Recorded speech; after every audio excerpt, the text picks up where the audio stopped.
Hey, I'm back, and today we are talking about mask acne, also known as maskne.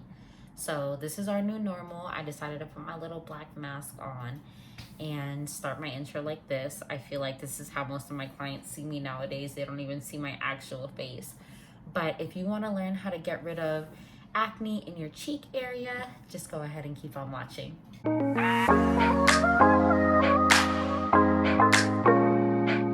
Whew. Definitely feels good to take that off. But because that's our new normal, a lot of people are experiencing acne in this area. And most of that is due to the heat and the friction that happens with the mask. So you're talking, the mask is constantly rubbing, it's causing friction. Friction, bacteria inserts into the face, boom, a pimple. Nobody wants that. So, boy, oh boy, do I have some remedies for you. I'm excited to share this with you. So, first things first is we have to adjust the mask. In addition to how long are you wearing it, is how often do you change it? Are you changing out your mask? Are you putting a new one on every couple of hours if you're wearing it all day? Do you know, if it's clean? Are you using a clean mask every time you put it on? And for my people who keep their mask in the car, when was the last time that you washed your mask? No, I'm actually very serious though. Just make sure you're washing your mask. Make sure that when you take it off for the day, bring it inside. Throw it in the washing machine if it's one of the reusable ones, or if it's not, make sure you're throwing it away, having a brand new mask, because we don't want bacteria just trapped in that material and then we keep putting it back on our face. We don't wear the same clothes every day. We don't put them on all day, take them off, and throw them back on just because they're an outer garment. We wash them. So the same as we treat our body, we have to treat our face. So another important aspect of mask wearing is breathing. Are you breathing through your nose, or are you breathing through your mouth? Are you huffing and trying to catch air through the mask with your mouth? Because if you are, you're exhaling, bringing a bunch of heat into your mask and just letting it sit there. So that could be a really easy fix. Just start breathing through your nose and you should see a difference if that is what's causing your mask acne. So if you check through those and you are doing everything correctly, the next step would be to change your mask. So you can either look into wearing silk masks. Silk masks harbor less bacteria. People use like silk bed sheets and bed pillows. I don't use them, but people like them to stop with the acne on the face if it's caused by your bed sheets or mask. Try to get a silk mask. Of course, you still have to be changing that one, but the material is better for harboring less bacteria. And last but not least, the question I would ask about the mask is, are you wearing makeup?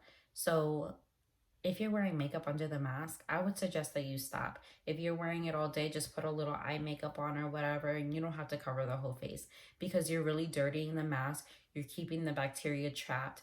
Your skin isn't able to breathe. It's not able to release anything. It's just stuck right there, and that can really be the cause of your mask acne. So either stop wearing foundation, wear a lighter foundation, or a lighter, what are they called? I don't wear that much makeup. It is called tinted moisturizer. Try out a tinted moisturizer, see if you like that. Anything that can let the skin breathe a little bit more so you're not caking on the foundation, the concealer, and then going ahead and putting on a mask, and that's causing your breakouts. So treatment ranges, it could be as small as just changing your mask more often, wearing less foundation. You can also make sure that you're washing your face as soon as you get home. So you get home, take off your mask, wash your face. The first thing you do, like you wash your hands when you come home, wash your face, because you just want to make sure that you're at home with a clean face. Also, what I see tends to work if your skin isn't super oily is a light layer of Vaseline. So if you put a really tiny bit of Vaseline just around your cheek area before you put on your mask, it can help with the friction. So it has like a barrier between you and the mask, and it could also really help stop the acne.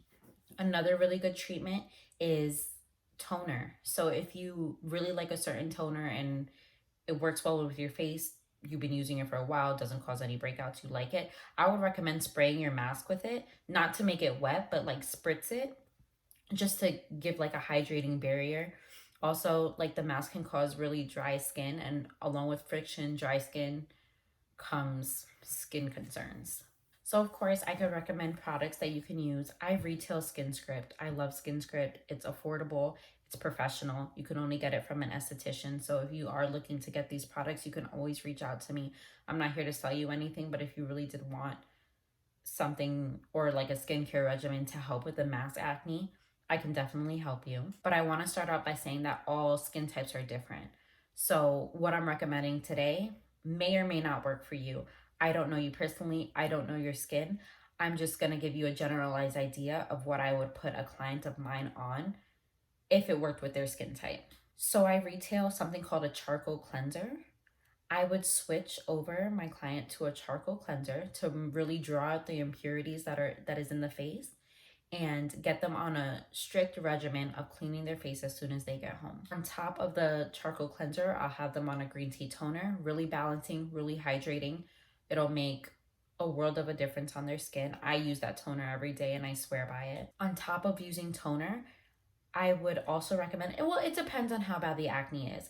I'd like to start small and then add on later if the skin tolerates it. I don't like to throw everything at the client and then it's just a mess.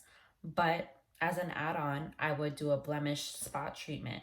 So Murad has a really good one, but like I said, I do SkinScript, so it's just a blemish spot treatment. And with this one, you could apply it like 2 to 3 times a day and make sure that you're drying out whatever pimple or blemish that you have on your skin. And last but not least, I don't know if you guys have seen my favorites video, but I'll link it here so you can watch that if you would like.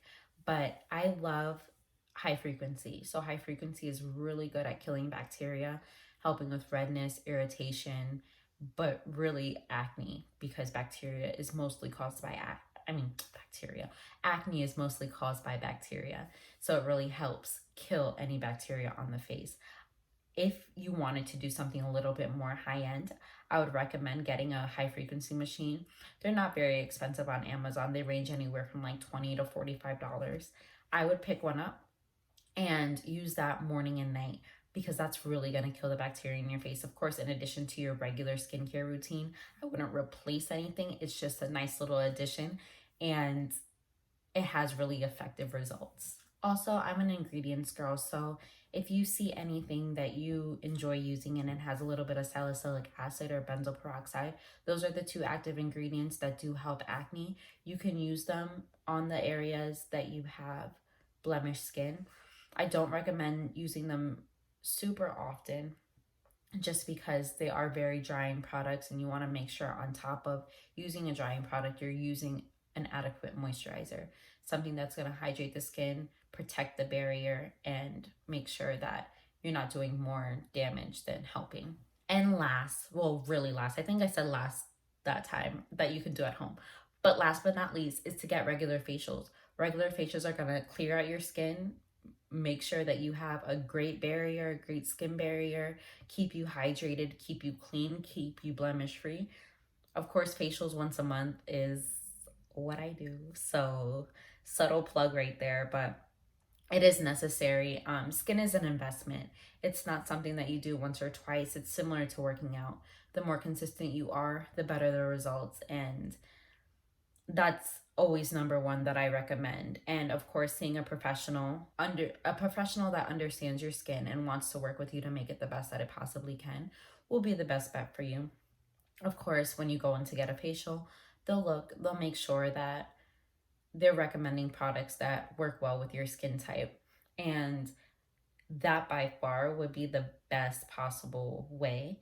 Of course, you could get further into it. It depends on how bad the acne is, as far as chemical peels or any modalities, microdermabrasion, dermaplaning, which I really wouldn't use for acne, but there's a lot of different avenues that you can go. It's just depending on how far you're willing to go or if you just want to try it at home. So those are all my tips. I do want to thank you so much for making it to the end of the video. If you do find this video helpful, please give it a thumbs up. It really helps me out. But all in all, I hope you enjoyed it and thank you so much. Love always.